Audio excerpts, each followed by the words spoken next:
Imagine waking up to find out your ex wiretapped your car.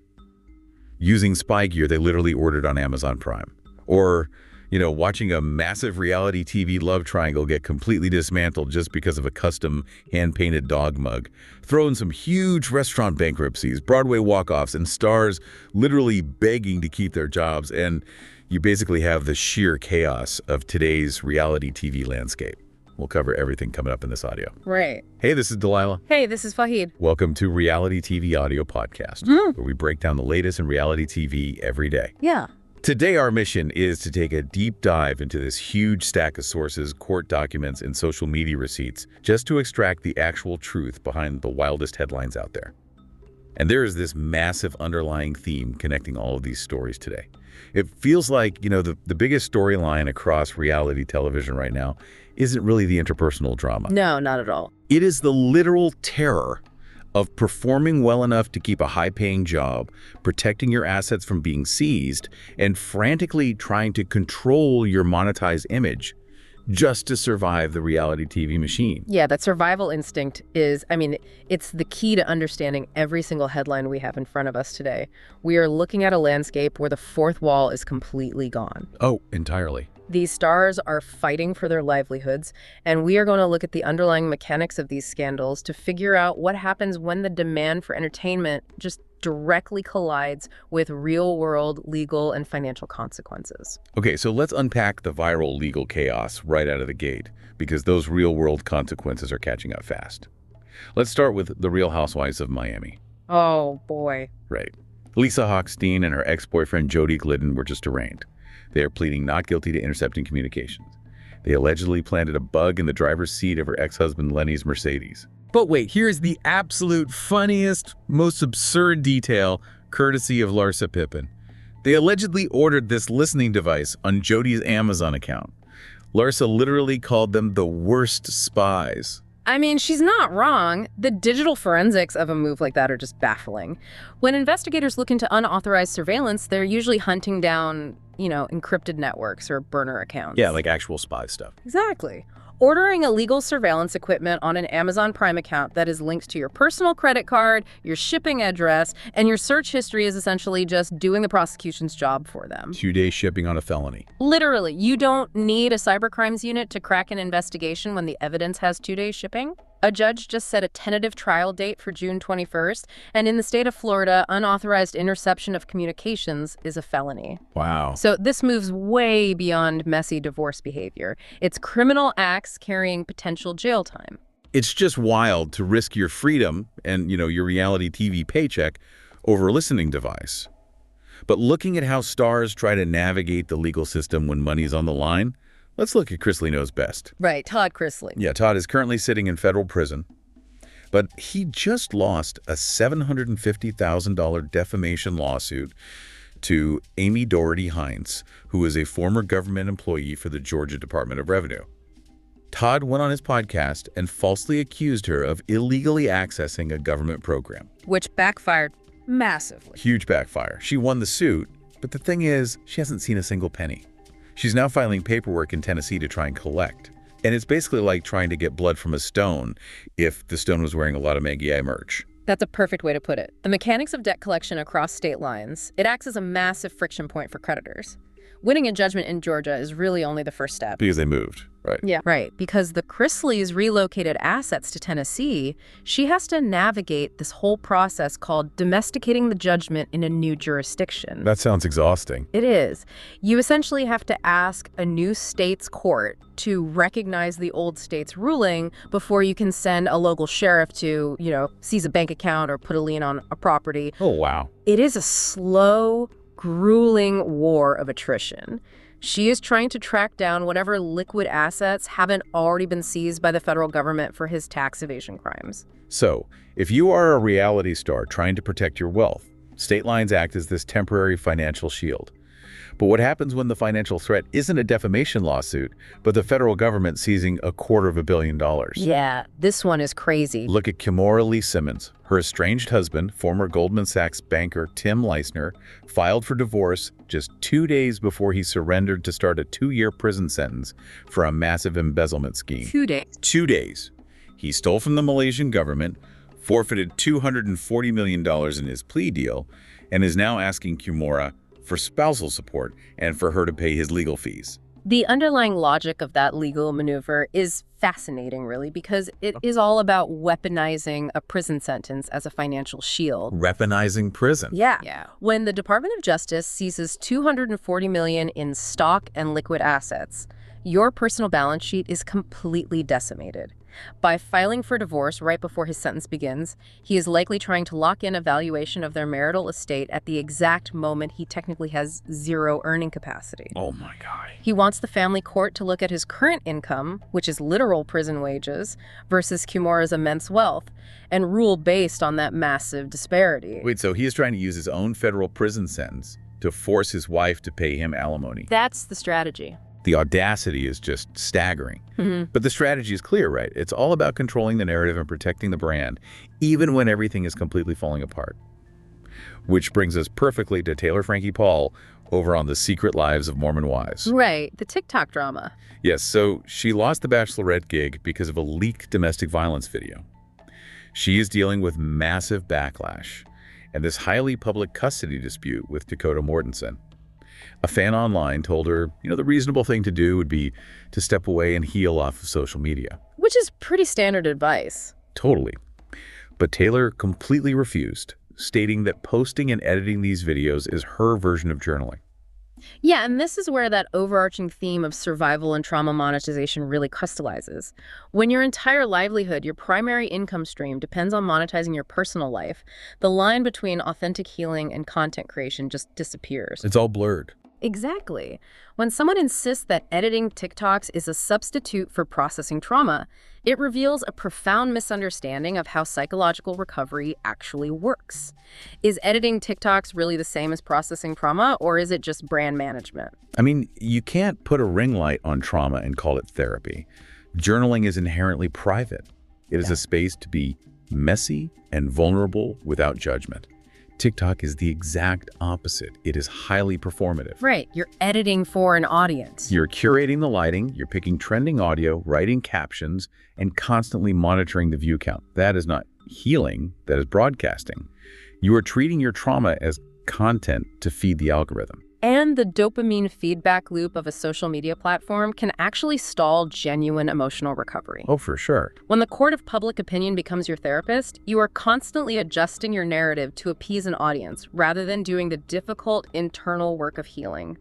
You prioritize the brand's survival over your own psychological well-being. That obsession with brand narrative, completely contradicting reality, is a trap we see so many reality stars fall into. And what happens when that obsession with your PR narrative completely contradicts the reality your castmates are experiencing? Chaos. Complete chaos. Yeah. That's exactly the disaster unfolding with the Summer House timeline right now. But actually, before we get into those text message receipts, we need to do a quick shout out to our listener, Bravo Sleuth 99. Yes. They have been, in our messages, practically begging for a timeline breakdown of this exact mess.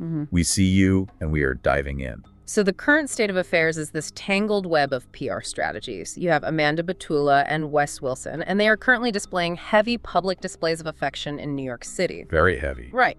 Meanwhile, Amanda's estranged husband, Kyle Cook, was spotted at a bar at 1 a.m. kissing Real Housewives of Orange County alum Meghan King. Wait, really? Meghan King? Yeah.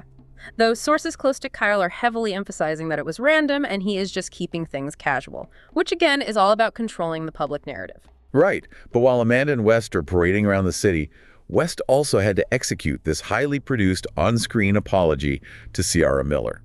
He sat down with Ciara and finally told her that he, quote-unquote, sees her after completely humiliating her by making out with a random woman in Vegas. And now he's on an apology tour. Exactly. He is doing a massive podcast tour to rehab his image, playing the whole woe is me card. And this is where the timeline completely falls apart under scrutiny. Dave Portnoy over at Barstool Sports completely dismantled West's recent podcast narrative. Oh, I saw this. Portnoy pointed out a massive logical flaw. So West claims that he and Amanda started getting serious in February, and he explicitly stated there was absolutely no overlap with Amanda's marriage to Kyle. Which is just impossible. Portnoy highlights that relationships do not simply materialize out of thin air in a single month without a runway of emotional or physical overlap preceding it.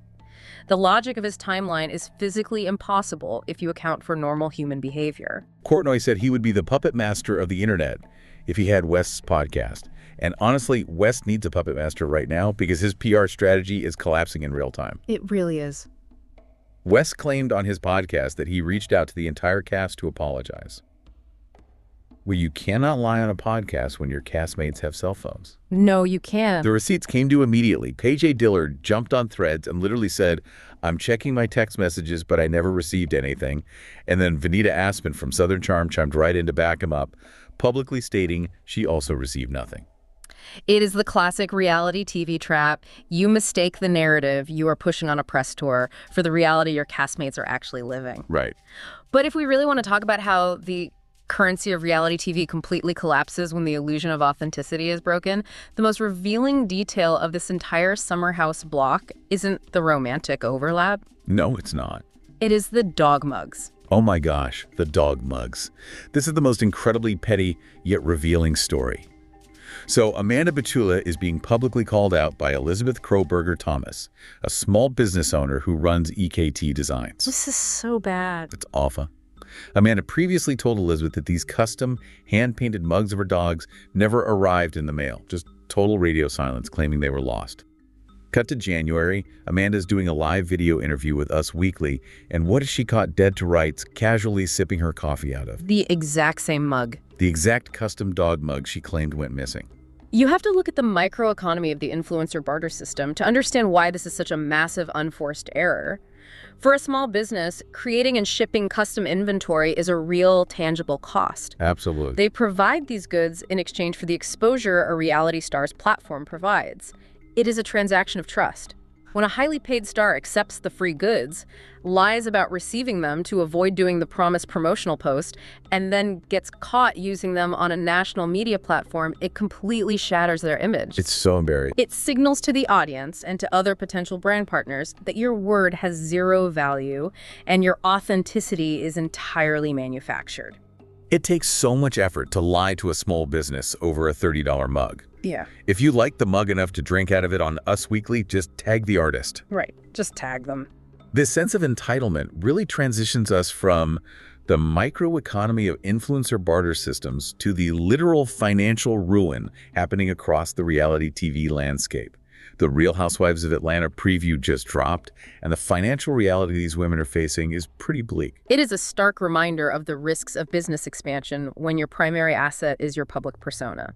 Pinky Cole, who founded the massively successful Slutty Vegan Empire, and her co-star Kelly Farrell both admit on camera to facing bankruptcy. Oh, wow. Yeah, Pinky is dealing with crushing business debts because she signed personal guarantees to secure funding. Kelly actually compared herself to Abraham Lincoln because of how many times he went bankrupt trying to build his career. The phrase personal guarantee is the most terrifying concept in business. It really is. It means the protective shield of the LLC is entirely gone. If the restaurant fails or the expansion doesn't hit its revenue targets, creditors don't just take the business assets. They can come after your family home, your personal car, and your life savings. Everything. And the hardship on RHOA isn't just financial this season. Shemaya Morton-Wangi had to pause her surrogacy journey because their surrogate had a failed transfer. That's heartbreaking. Having to start over from square one, navigating the intense medical procedures and the complex legal contracts all over again, is a devastating emotional toll to process with cameras rolling. It is an incredibly heavy season. The pressure to maintain the image of immense wealth while dealing with literal bankruptcy or deep personal loss is immense. And of course, the historical feuds are still simmering as part of that job requirement. Always. We saw Angela Oakley on Watch What Happens Live shading Phaedra Parks, saying, "Let Phaedra lie in peace," referring to Phaedra's long-standing issues with the truth. Which perfectly illustrates the frantic energy required to secure a spot in this universe. Look at Real Housewives of Rhode Island. Oh, Alicia. Yes, Alicia Carmody has been engaged to Billy Kitselis for almost 10 years. 10 years. Billy wanted her to sign a prenup that left her with literally nothing, and he refuses to put her name on the deed of their family house. That's a huge red flag. She says it makes her feel completely untrusted and financially vulnerable. But the absolute best Alicia moment, which shows exactly how news stars bid for relevance, is when she admitted she saw RHONY alum Carol Radziwill in traffic. This story is wild. She rolled out her window and started screaming at her simply because people say they look alike. She said she left Carol, quote, scared shitless. Screaming at an established star in traffic is a literal bid for attention. It encapsulates the frantic energy of a new reality star, trying to cement their place in the Bravoverse by attaching themselves to legacy names. Definitely. But if we want to examine how established stars fiercely protect their image and their intellectual property, we have to look at Real Housewives of New Jersey. Melissa Gorga is absolutely furious with RHOC alum Dr. Jen Armstrong. Oh, the YouTube video. Yeah, Dr. Jen made a YouTube video diagnosing Melissa's facial plastic surgeries, pointing out alleged chin filler and brow lifts to her audience. Melissa says it is incredibly uncomfortable to have someone dissect her face like that. But here's my question. When you put your life and your face on high-definition television for over a decade, does that give doctors the right to use your face as a case study? Well, it's essentially unauthorized brand association. Right. Legally, medical professionals can analyze public photos as long as they state it is an educational opinion and not a formal diagnosis of a patient. But the reason Melissa is so angry is about image control. Completely. Reality stars spend tens of thousands of dollars maintaining an illusion of effortless aging. When a doctor uses their platform to strip away that illusion piece by piece for YouTube engagement, they're degrading the reality star's carefully curated brand currency. It is all about who controls the narrative. Speaking of narrative control, let's look at the psychology of feuds over on the Valley. Oh, this is a good one. Danny Bucco says Janet Katerna completely nuclear bombed a bridge in their relationship. She accused him on camera of having a severe alcohol problem. But here's the fascinating contradiction. Yeah. Danny said he would absolutely forgive Jax Taylor, even though Jax explicitly tried to orchestrate a massive behind-the-scenes takedown of Danny and his wife Nia in season 2 out of pure jealousy. The psychology behind that choice reveals so much about human nature and how we process betrayal. Jax's behavior was arguably much more destructive, right? He rage-texted the cast, trying to ruin Danny and Nia's America's Sweethearts image. He was actively sabotaging them. But Danny prefers Jax over Janet because Jax openly admits he is a villain. Overt malice is a known variable. You can plan for it and protect yourself against it. Makes sense. But when someone like Janet frames a highly damaging, career-threatening accusation about alcohol as just quote-unquote concern for a friend, it makes you question your own reality. Covert sabotage, dressed up as empathy, is always significantly harder to forgive than overt warfare. That makes perfect sense. A villain who hands you their resume is so much easier to deal with than someone stabbing you in the back while asking if you're okay. Exactly. This moves us right into the final and perhaps most intense layer of our core theme today, which is workplace pressures and real-life heartbreak. Because fighting with castmates for screen time is one thing, right? The actual threat of losing your reality TV job because you aren't producing enough chaos is entirely another. Let's look at Below Deck Down Under. The toxicity on that yacht has reached an absolute boiling point. Captain Jason is actively threatening to fire Stu's, Mike, and Elijah. And to understand why, you have to look at the mechanics of the maritime industry. The chain of command is everything on a multi-million-dollar vessel. It's not just a TV set. Right. When subordinates refuse to resolve their interpersonal conflicts and instead constantly push their emotional regulation onto their manager, the chief Stu Daisy, the entire department fails. The cameras make them forget it is a functioning workplace, and when you fight constantly, the yacht stops working. And the hyper-compressed timelines of yachting are making the boatmances fail just as fast. Jenna and Eddie are completely done. Over before it started. Basically. They went on a date, but Eddie admitted he doesn't want kids. He just wants to be a fun uncle, literally calling fatherhood Plan B. Ouch. Yeah. Jenna said having kids is a non-negotiable end goal for her, so she immediately pivoted and spent the very next night kissing Ben. Meanwhile, João officially rejected Ellie, telling her he only wants to be friends, leaving her completely devastated. Relationships in that environment ignite and extinguish in a matter of days because the pressure cooker environment accelerates every emotional response. That's so intense. But the immense pressure to perform extends far beyond the yachts. If we look at Real Housewives of Beverly Hills, Teddi Mellencamp just dropped a massive behind-the-scenes claim that perfectly illustrates the terror of keeping these jobs. Yes, Teddi claims that DORIT told Erika Jayne, and this is a direct quote, "You're going to lose your job if you don't get to work." Tama Judge immediately called DORIT self-centered for this, and the context here is absolutely crucial. Extremely crucial. DORIT allegedly knew that Erika had just gone through a terrifying domestic violence situation in her personal life. Yet the expectation was that Erika still needed to perform for the cameras, manufacture drama, and, quote, work to secure her spot on the cast. It is incredibly dark when you break down the economics of that interaction. It's essentially saying, I am so sorry about your trauma, but we need a table flip by 8 p.m. or the network is pulling your contract. Yep. You cannot just live your life on camera anymore. You have to produce your life to survive. And speaking of real-life tragedies hitting these stars, we have to mention RHOBH alum Denise Richards. Yes, this is very sad. She is currently mourning the sudden death of her ex-boyfriend and close friend, actor Patrick Muldoon, who died at just 57. Her daughter, Lola Sheen, posted this heartbreaking tribute, saying she used to beg her mom to get back together with him. It's a very sobering reminder that profound, real grief exists entirely outside of the produced storylines. It absolutely does. And the physical toll of the entertainment grind is also shutting down productions. Mark Ballas, the Dancing with the Stars pro, was forced to walk off stage mid-performance during his Broadway run of Chicago alongside Whitney Leavitt. Right in the middle of the show. He contracted a severe viral illness that completely wiped out his voice halfway through the first act. He was devastated to stop the show, but the body simply keeps the score. You cannot outproduce a physical collapse. You really can't. But let's end this deep dive on a massive bright spot, because someone is having the best week ever and successfully navigating this entire machine. Maura Higgins. Yes. Maura Higgins, the absolute breakout star of Love Island UK and The Traitors, is rumored to be joining Dancing with the Stars. Sources are saying she currently has more opportunities than time.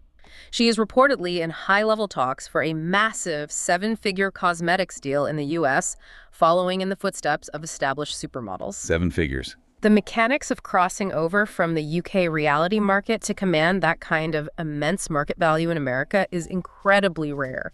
Her unique blend of unapologetic directness and humor has transformed her from a dating show contestant into a massive international commodity. He played the game perfectly. She did.